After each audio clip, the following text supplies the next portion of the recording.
Never, never, it's your boy Trini Trent, and I'm here with another new video. Now, you know I love Mariah Carey. That's my girl. And one day I was on the Apple Music, as you know. I've been streaming. I'm very proud, I'm feeling very hip. And I was on the Apple Music and I was just listening to different artists, and I said, you know what? I was feeling to have a Mariah day. And I dived into all of the different playlists and the different things that they put together for her. And I came across a playlist that they had called Inspired by Mariah Carey. And as I was going through it, I felt like it was a bit incomplete. And right before I officially started using Twitter again and, seeing the different conversations, I was kind of looking. And in this time, I actually saw this reoccurring theme where several people were talking about Mariah and her impact on music. And, it seems to be like a running thread going through all of these different conversations where people are saying, Mariah is only known now for Christmas music and for her whistle register. Now, I made a video about, whether or not Mariah is stuck in Christmas. But it seems that has really taken root in the minds of people, where people think that that's all she's known for. All I want for Christmas is you, and being able to hit high notes. And everything else that she's done has kind of been swept under the rug, at least as part of the social media conversation. So I made a playlist. I made my own version of the Inspired by Mariah Carey playlist. I had a lot of fun doing this. It's 21 songs, 21 awesome songs that I put together that I really feel just give us glimpses of the different facets of Mariah Carey. Now, for the sake of time, I am not going to be discussing all 21 songs because that's going to have some repetition. There's going to be some overlap. So instead of doing that, I'm just going to discuss 11 of those songs. I know some of you are probably very frustrated with that number 11. They say, oh, go on, what is with Trent and odd numbers?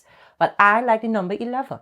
So we are going to be discussing 11 songs that will really allow me to, touch on different points and explain why they're included in the playlist and how they really reflect Mariah's work. The first song that kicks off the playlist is I'm Real, the remix by Jennifer Lopez and Ja Rule. Now, there's a big history behind this song. For those of you who are not following pop culture as long as I have for over 20 years now, may not know why Mariah Carey often says, I don't know her, in reference to Jennifer Lopez. Well, let me tell you a little back now. A little story time with Trini Trent. Back in the day, Mariah Carey was on Sony Music. She was on Columbia. She was married to the head of Sony. That was Tommy Mottola. She was very much wrapped up in the label and everything, personally and professionally. But then she decided she wanted to break free. I spoke about that in my, in retrospect review of Mariah Carey's career. Please go check out that playlist. It's very good. I did a whole reflection on that. But then Mariah broke out. She wanted to establish herself. She wanted to be her own person. And she signed with Virgin Records. And she signed the biggest record contract in history. It was something, it was monumental. It was massive. And when she went over there, she was really determined to do things her own way. She was going to be in charge of her own career and her own sound and everything that she did. So part of that, the thing that would have launched that would have been the Glitter movie and, of course, the corresponding soundtrack. And she was very excited about it. But then it seemed to have some sabotage afoot. Some stuff going on behind the scenes that was really being orchestrated to kind of keep Mariah back and basically force her to unravel. Tommy Mottola apparently, allegedly, reportedly, supposedly, reached out to Irv Gotti, according to Irv Gotti. I have to keep stressing this.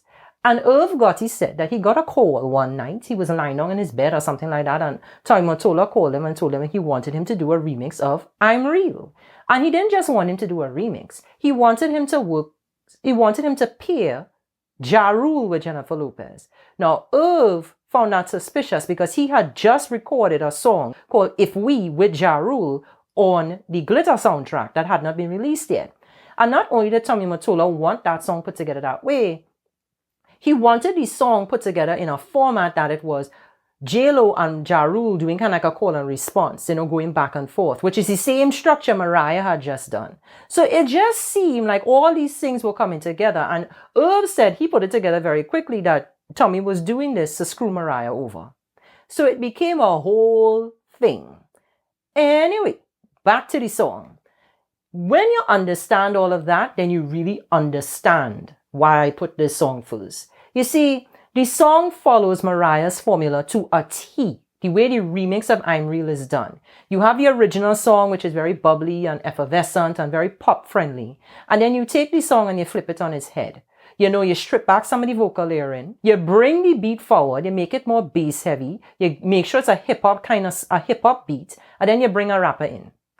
It's Mariah's formula. It's exactly what Mariah did with Fantasy. It's exactly what Mariah did with Heartbreaker. It's exactly what Mariah had done repeatedly throughout the second half of the 90s. So basically, this song gives us a very clear example of how people were literally following Mariah's formula, following her playbook, and using it to their own advantage. The second song that we're going to talk about is No No No Part 2, aka No No No the Remix, which is by Destiny's Child featuring Wyclef. Now, the reason I put this song here is because it really gives another clear example of Mariah's impact on the way remixes were done in the late 1990s. Now, Destiny's Child, they debuted with the original version of No No No, if I'm not mistaken, and they were on Columbia, which was under Tommy Mottola, on Sony, while Mariah was still there. So they basically came up while Mariah was still the top artist at the label. And at that point in time, Mariah had already done Fantasy and shown that you could blend hip-hop and R&B, put it together and have a song and be a hit on pop radio, because back then those type of songs did not work on pop radio. People did not allow those songs to come together. Mariah said herself, when she went to work at ODB and she wanted to do this remix of Fantasy, the label was very much against it. Everybody thought she had lost her mind, but she was believing in the record.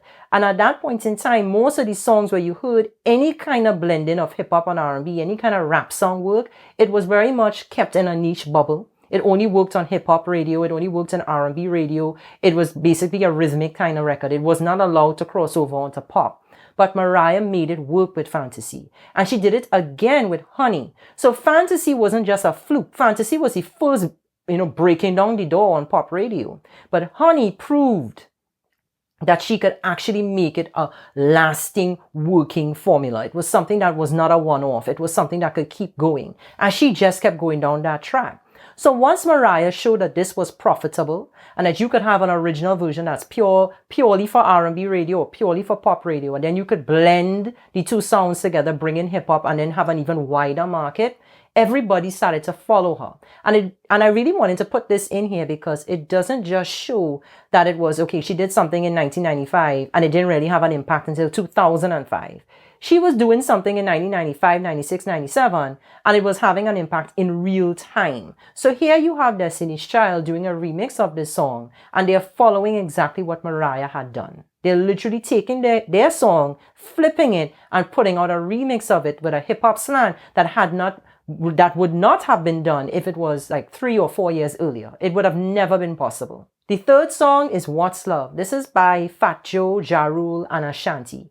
Now, the reason I put this song here is because of how it was blended together. Now, many people would sit down and say, to them, this is more of a Mary J. Blige type of influence. And they won't be wrong, because when you listen to the song, it was very much the rapper was the focus. The rapper was the main part of the meal, and the singer came in on the hook. The singer was more like gravy. And that was very much a formula that Mary J. Blige had, and what she used to do, especially when working with Puff Daddy back in the early 1990s. When Mariah came along in the late 1990s, she brought a different twist to this, because Mariah was influenced by the work that Mary J. Blige was doing. What she did is that instead of singing it more like a rapper with that type of swag, Mariah brought almost like a lightness to the way she would do the hook. And when I heard this song, I was actually thinking of Things You Do, the song that she did with Jay-Z. And when I heard this song, I was like, yeah, these songs are more parallel. And the way Ashanti sings on the hook, that very light way of doing the vocal, and there's a slight harmony there, and they kind of stack the vocal a bit. It reminded me more of what Mariah was doing. It was more Mariah leaning than it was Mary J. Blige. It was like Mary J. Blige, circa Mariah Carey. And of course, I couldn't do this playlist without having a little Ariana Grande. We are talking about the song Imagine. Now, when I heard Imagine, to me immediately, I was like, this is Mariah down. This is Mariah. Now, many people have said over the years, when Ariana first came out, she was very much like Mariah, but as she progressed, she has become more of her own artist. And I agree. When she first started off, it was imitation. It was literally copy and pasting. It was like if the production team literally sat down with the Music Box album and the Daydream album, stuck Ariana in a booth and said, sing that. That's the energy I got with that. But by the time she got to her second album and third album, it sounded like she was drawing influences from other people. You know, you could hear a little Madonna, you could hear some Katy Perry, you could hear Brandy. Ooh, Brandy is all over Ariana's backgrounds and stuff. But when you listen to her, you can tell that she was starting to grow and, you know, spread her wings a bit. Not spread her wings and prepare to fly. That's a little too Mariah. But she was trying to, you know, establish herself and find her own sound, which I still think she's working on. But when I heard Imagine, I was like, this is very Mariah. Now, people might think I'm talking about the whistles, and I'm actually not. Because when I listen to the whistle register and the way that she used it here, yes, of course, Mariah is mother whistle these days. You know, she's the one that everybody thinks of. But the way that Ariana uses it, almost like a staccato type of chirping, it reminds me more of what Minnie Riperton used to do back in the day. When Minnie Riperton, the mother of all whistle register in the music industry, the girl who started it all in pop music, I should say, she was really giving me more Minnie. Where I hear Mariah really is how she did the vocal, is the way that she did the harmonies. And especially when I think it was the pre-chorus. There's a section in the song where it's like she's going click, click, click on post, drip, drip, drip on pose or something like that. I'd never know the lyrics to nobody music. Don't judge me. All I know is never know the lyrics. But when I heard how she put that together, I was like, that's very Mariah. The way she did the backgrounds, the way she did the stacking, and of course the way that she did that kind of staccato delivery. I was like, that is very Mariah. The whistles, you could more align it with Minnie. But when it comes to the way the rest of the song is put together, you know who she took it from. And that leads us to Intentions by Justin Bieber and Quavo. Now, the thing about it is when I was putting together this list, is that I wanted to make sure that I showed that Mariah had an impact on people of different genders. Because often, and this is very sexist, this is a very sexist perspective, it's just my opinion. When people talk about the impact that women have on the industry, they always focus on the impact that they've had on other women. And they very rarely talk about the impact that they've had on men and other types of people. Because 2021, we're not stuck in a binary agenda, folks. But when I was putting together this playlist, I really wanted to show that Mariah also had an influence on the boys, on the men. And Justin Bieber has said many times that Mariah is his favorite artist in the world. And as I listened to this song, the first time I heard it, it was on the radio. I was driving in the car and it just came on. And the first time I heard that melody, the first time I heard that melody, I said, this is Mariah down. And then as I heard him singing the song, I was like, yeah, this is Mariah, especially when he got to the verses. I'm not sure exactly what the words are, but he has like, shout out to your mama, dad for making you. I was like, this is Mariah, especially how he said the you. Shout out to your mama, dad for making you. I'm not trying to sing. I'm just trying to, get you all to get the point. But when I was going through it, I was like, this is Mariah. This is Mariah, because it is very staccato, and on the very end of it, he does almost like a drag. He just lets it open up a bit, almost into a hum. And I was like, that reminds me of Mariah a lot. And, it puts me in the mindset of what Mariah did on Shake It Off from the Emancipation of Mimi in 2005. It's like that mid-tempo, very rhythmic type of song. It has a very pretty melody. And then it's delivered with almost like it's very spicy the way that she sings it. That very staccato, very quick, pinpointed type of delivery.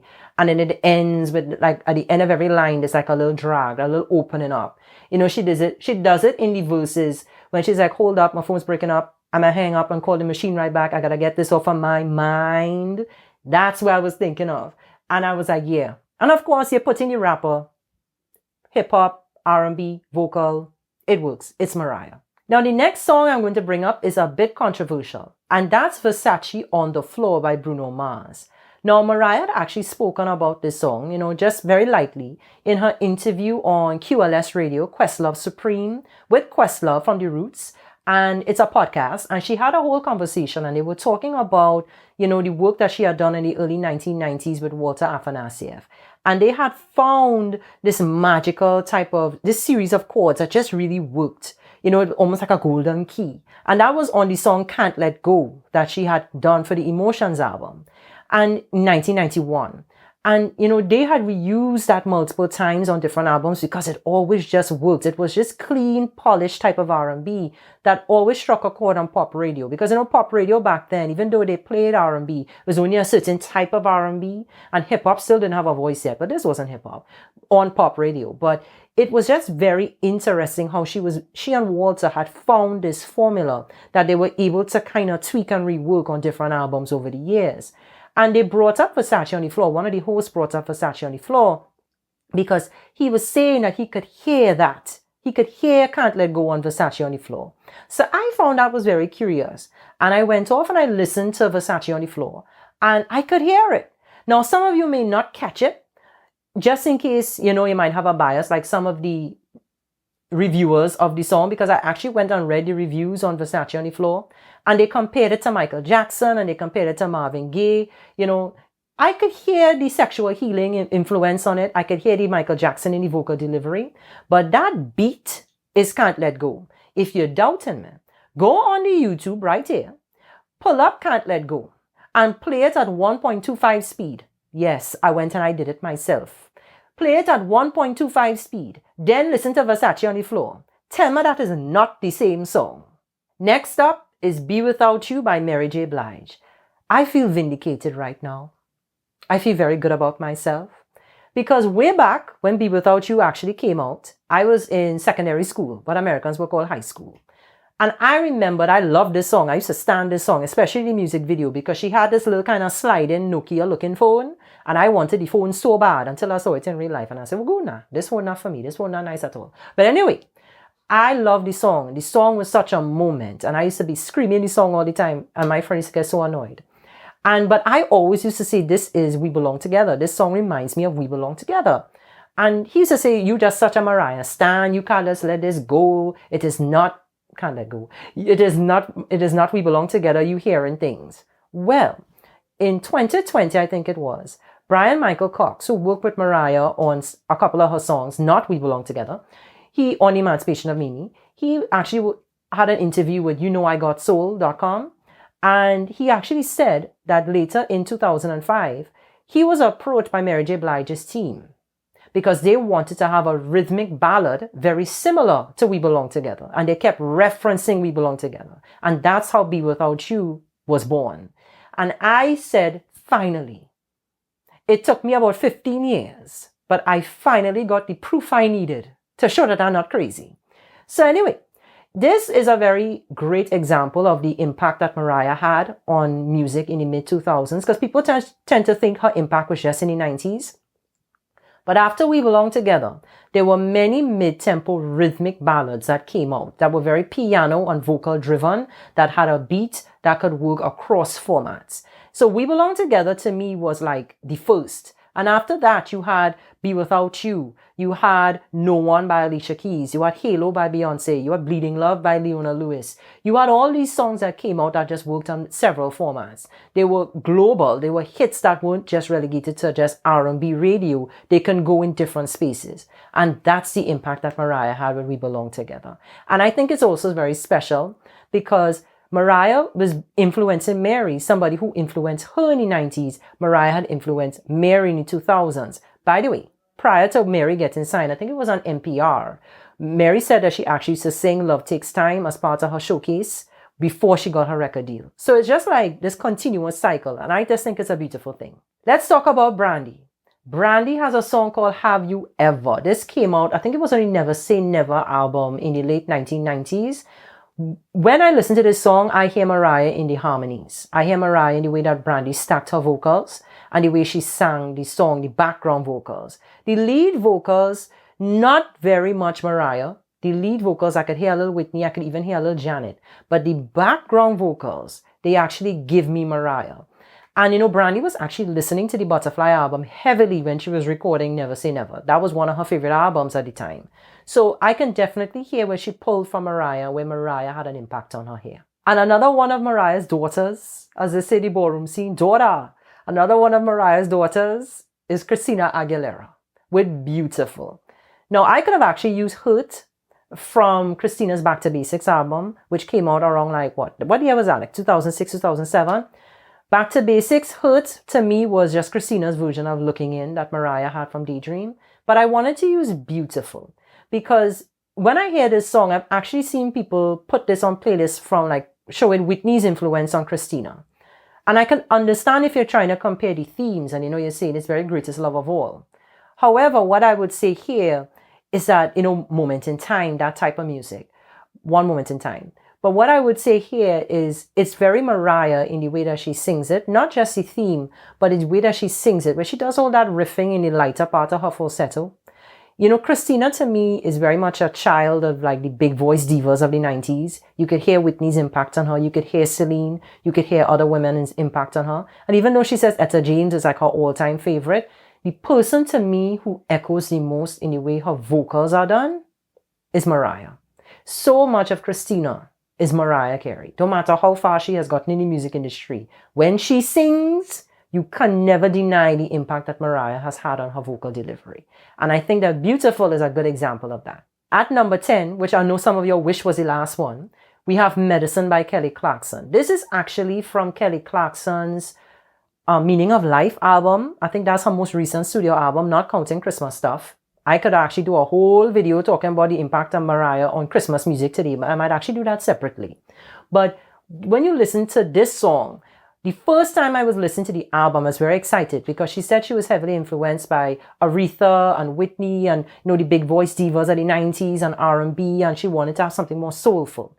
And I love Kelly Clarkson's music. And as I was going through the album, I was waiting for the Mariah moments. And I was like, okay, I hear a little bit here, a little bit here, because, you know, Kelly Clarkson is a lamb. She's obsessed with Mariah. And then I got to Medicine. And there's a little piece in the background where I'm not going to try to sing it, where she does this do, that kind of thing. And I was like, okay, that's Emotions. And it wasn't just a little impact, it was copy and paste from Emotions. And I was like, Chad. So I was like, okay, yeah, this song is Mariah down. And when I listened to the record, just the way that she sings over that beat, you know, it has this kind of like it's up tempo, it's moving. It has like this really fast rhythm. It reminds me a lot of what Mariah did around the Emotions era, you know, and that Make It Happen, Emotions, that, you know, that spicy, that time when Mariah was really blending a lot of dance and gospel and R&B together into one thing, that CNC Music Factory kind of pot. That is exactly what I felt that Kelly Clarkson was drawing from with this record. And to round this off, we have Check on It by Beyonce featuring Bun B and Slim Thug. Now, I just have to say, when this song came out, I was obsessed. When I heard this song, it was like the coming together of two of my favorite artists at the time. Like, I was fresh off the heels of the Emancipation of Mimi era. I was obsessed with Mariah. And then here comes Beyonce with this record. And I was like, oh, it's everything I needed. And I heard this song and I immediately felt like it was a Mariah Carey type record. You know, Beyonce was laced in pink from head to toe in the video. It was sugary sweet. It was so, the way she sang it, the way it was just flirtatious and bubbly, it was very Mariah. And then, of course, you had the two rappers to come in and give you that kind of bass, that kind of street finish, something that could work in different formats. You know, she brought it to the club. It wasn't just a song that could play on radio. So as I listened to the song, I was like, this is definitely Mariah. There's actually a part in the video where Beyonce is in this like a pink kind of, I think it's like a sweater. I'm trying to remember from memory. And she's on her knees and she has her hair up and it's straight and coming down her back. And I think she actually has a bandeau in her hair. Correct me if I'm wrong. And as I'm watching the video, I felt like, did Mariah wear that before? Or something similar, the World Music Awards? When Destiny's Child did their final performance, their send-off kind of thing. I was like, did Mariah wear that? Or something similar to it? So it just felt like this really nice ode. You know, I don't know if she was doing it intentionally, but it just felt like it was all coming together. This song is as sugary, sweet, and as pop as I think Beyonce could have ever gotten. And I feel like it really was in Mariah's bag. Whew! What a long section of talk. But I know you enjoyed it. I enjoyed it. I had so much fun talking about this. This is really fun. I like talking about these playlists. And I love just talking about the music and just sharing my thoughts. And I hope you enjoy it. Follow me on Apple Music if you want to. Or you could just go check out the playlist and share your thoughts. Tell me who you think could have also been added to the playlist. Or just go in the comment section below right here and let me know what are other songs or other artists that you could hear Mariah's impact on. Let me know and we'll have a nice conversation. Anyway, y'all, I have to roll, but I had fun. I'll check you next time. Later.